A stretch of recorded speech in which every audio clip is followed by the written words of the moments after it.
আমরা সবাই জানি আরবি মাস হচ্ছে 12, কিন্তু কোরআনে রমজান মাসের কথাই সুস্পষ্টভাবে বলা হয়েছে, আর কোনো মাসের কথা বলা হয়নি। কারণ কি জানেন?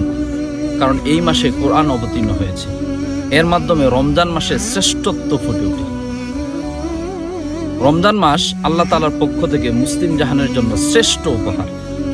এই রমজান মাসকে সঠিকভাবে কাজে না লাগাতে পারলে আমাদের শ্রেষ্ঠত্ব বজায় থাকবে না।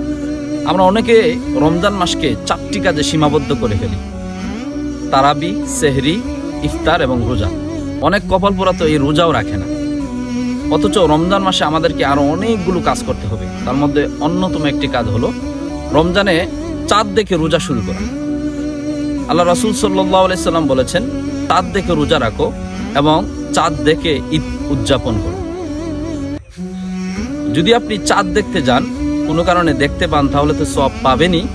আর যদি কোনো কারণে আপনি চাঁদ দেখতে নাও পান, তাহলে সওয়াবের অংশীদার হবেন ইনশাআল্লাহ।